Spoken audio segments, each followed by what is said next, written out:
평안하셨습니까?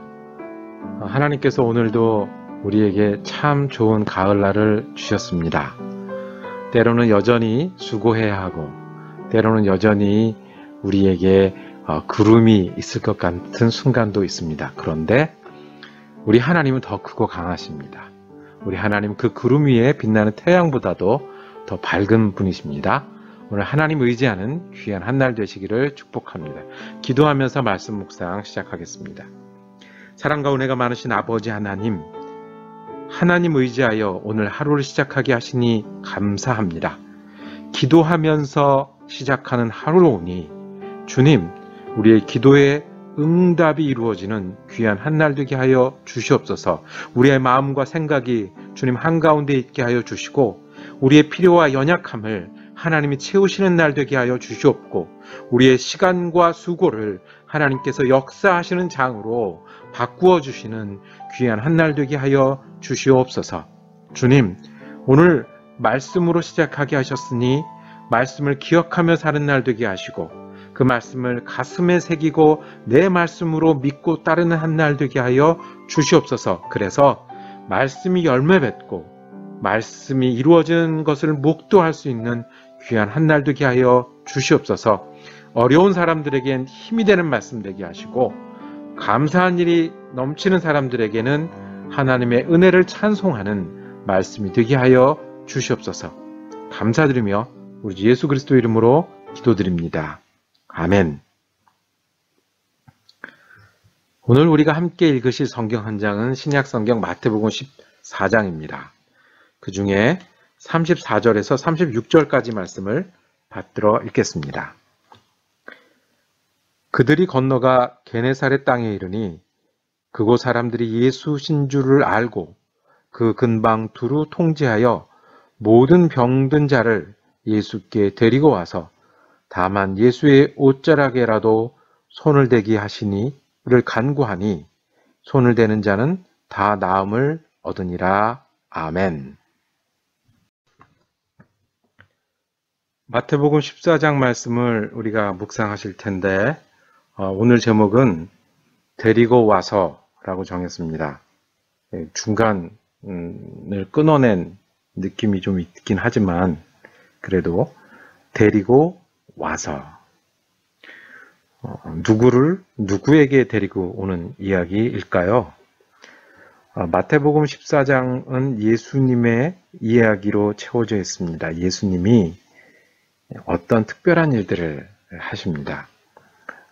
우리 눈에 보기에 이적이고 예수님이 메시아시기 때문에 하실 수 있는 특별한 사역들을 바라보게 됩니다. 그 유명한 오병이어 5,000명을 먹이신 그 스토리가 이 마태복음 14장에 있습니다. 자, 5,000명을 먹이신 이유는 무엇일까요? 마태복음은 왜 쓰여진 책이라고 우리가 보고 있죠? 마태복음의 말씀을 전하고 싶은 것은 누구 이야기? 예수님 이야기입니다. 예수가 누구라고요? 하나님이 보내신 그 메시아. 그 메시아가 예수라는 설명을 이 말씀을 통해서 계속해 나갑니다. 그 중에 오늘 5,000명을 먹이신 사건이 있는 거예요. 이것이 어떻게 예수님이 메시아됨을 증명합니까? 예수님은 작은 것으로 5,000명을 먹이신 거예요. 이 보리떡과 그 물고기가 예수님께 들려졌을 때 5,000명을 먹일 수 있는 양식이 됐던 거죠. 그러므로 우리는 알 수 있어요. 예수님이 하나님을 보내신 그분이다. 이것이 첫 번째 주제예요.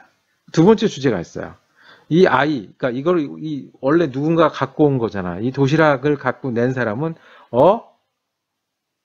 내가 이거를 예수님께 드렸는데 예수님이 큰일을 하시더라.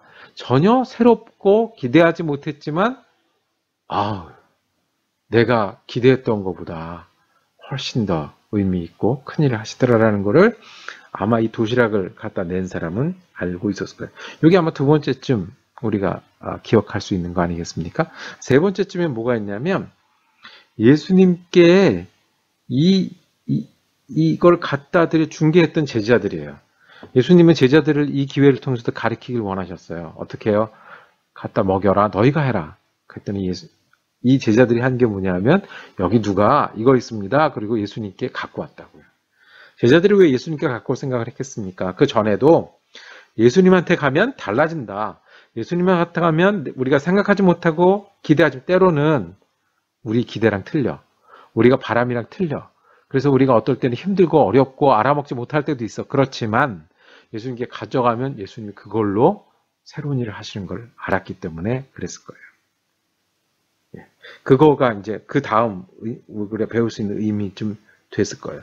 그 다음에 무슨 이야기가 있냐면 무리를 걸으신 예수님 이야기가 있어요.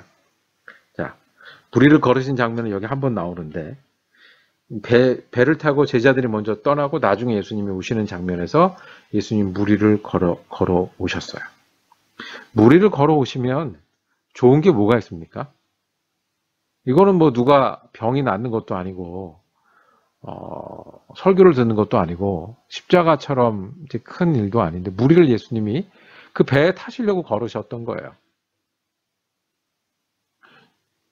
그러니까 누구만 본 거예요? 제자들만 봤죠. 근데 왜 이 일이 의미가 있습니까? 누구만 하실 수 있는 일이에요? 예수님만 하실 수 있는 일이에요.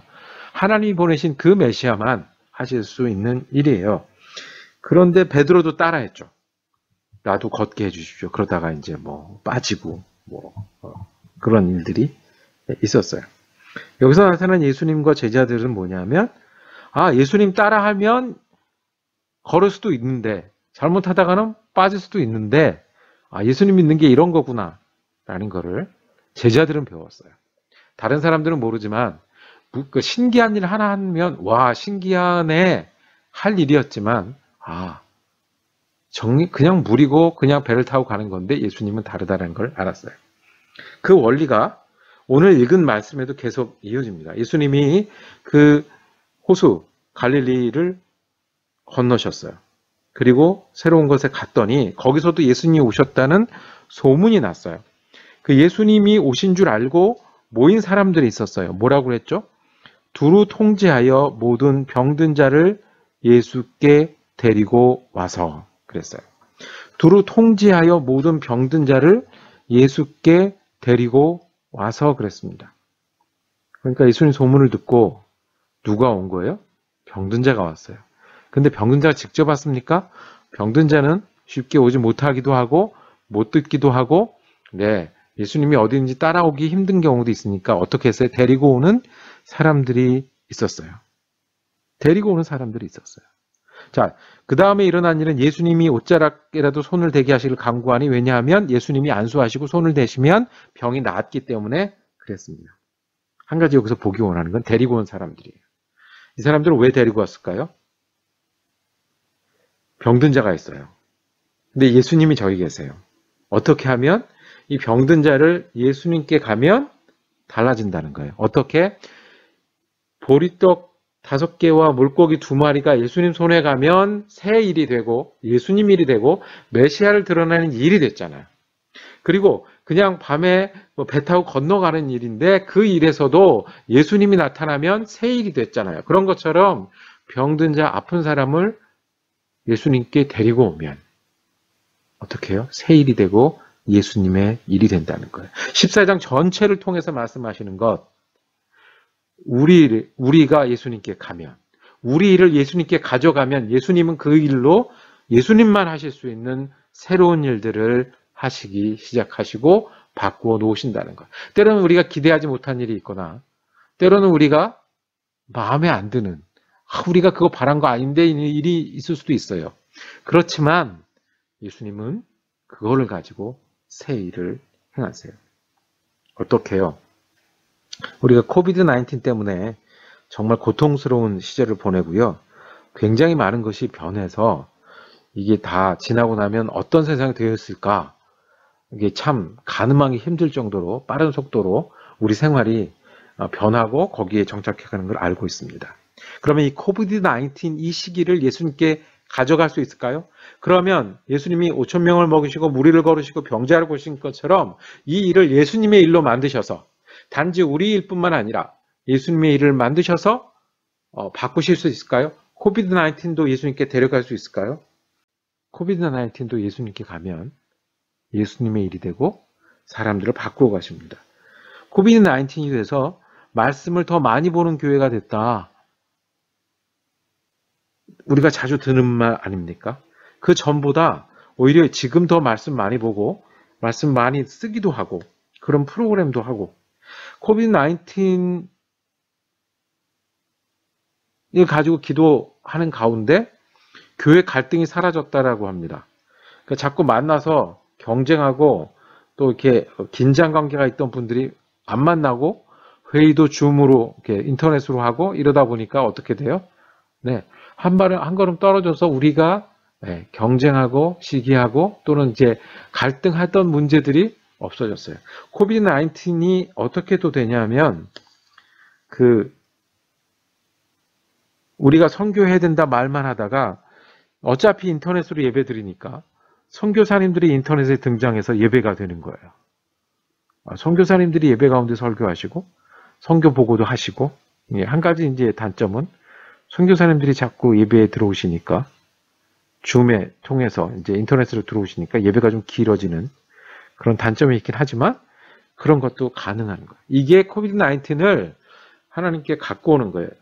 예배만 교회만 그렇습니까? 여러분의 손을 들고 예수님께 구하면 예수님은 5,000명도 먹이시고 무리도 거르시고 병자도 바꾸시고 우리를 바꾸어 나가시기 시작합니다. 간단합니다. 내 일이 나 혼자만의 일이 아니라 누구의 일이 됩니까? 예수님의 일도 되는 겁니다. 어떻게 갖고 옵니까? 예수님께 간구하는, 기도하는 겁니다. 그리고 우리 마음에 예수가 있게 하고 우리 일에 예수가 있게 하는 겁니다. 단지 그냥 내가 성공하기 위해서 내가 애쓰고 오늘 하루 지내는 게 아니라 예수님과 동행하는 날을 만들면 이 마태복음 13장 같은 역사, 예수님께 데리고 오면 달라지는 역사를 우리가 체험할 수 있습니다. 여러분들의 관심, 여러분들이 가지고 오고 싶은 것은 무엇입니까? 여러분들 불쌍한 사람들을 위한 마음이 있습니까? 그것도 가져오시면 예수님도 함께 하시는 일이 됩니다. 정의로운 사회, 그래서 약자들, 이민자들, 그다음에 유색인종들이 환영받는 사회를 만들고 싶어하는 소원이 있습니까? 예수님께 가져오시길 바랍니다. 영혼을 섬기는 일이 있습니까? 가져오시길 바랍니다. 내가 수고하고 생계를 위해서 가족을 위해서 수고해야 되는 일이 있으십니까? 예수님 앞에 기도하시고 그 일에 예수님을 모셔드리기를 원합니다. 그리고 예수님께 괜찮다 라는 말씀을 듣기를 원하십니까? 여러분의 내 마음을 가져오셔서 위로와 힘을 얻기를 원합니다. 십자가도 예수님께 가니까 뭐가 됐습니까? 죽음을 의미하는 사형틀이 구원을 상징하는 사랑의 의미로 바뀌었습니다. 우리가 할 일은 예수님께 가져오는 겁니다. 내 일도 가져가고 다른 사람 일도 가져오면 예수님이 내 일을 예수님 일로, 우리 일을 예수님 일로 바꾸실 것입니다. 기도하겠습니다. 주님, 우리는 예수님께 부탁하고 싶은 기도 제목들이 있습니다. 또 내가 혼자 일하기 버거운 때도 있고 또 계속해야 되는 많은 일들과 많은 사람들을 우리가 만납니다. 예수님께 가져오기를 원하오니 예수님이 거기에 오시고 같이 일하셔서 예수님의 일로 바꾸어 주시옵소서. 우리 주 예수 그리스도 이름으로 기도드립니다. 아멘. 오늘 토요일까지 한 주간 동안 말씀 묵상 함께 할 수 있어서 너무 감사합니다. 오늘은 토요일이니까 또 내일은 예배 드리시는 날입니다. 사랑 커뮤니티 교회는 유튜브로 1시에 예배 드립니다. 다른 교회 분들도 예배 은혜롭게 드리시고 또 우리 예배는 유튜브에서 검색하시면 같이 참여하실 수 있으십니다. 은혜롭게 지내시고 저는 월요일 날 마태복음 15장 말씀으로 다시 찾아뵙겠습니다.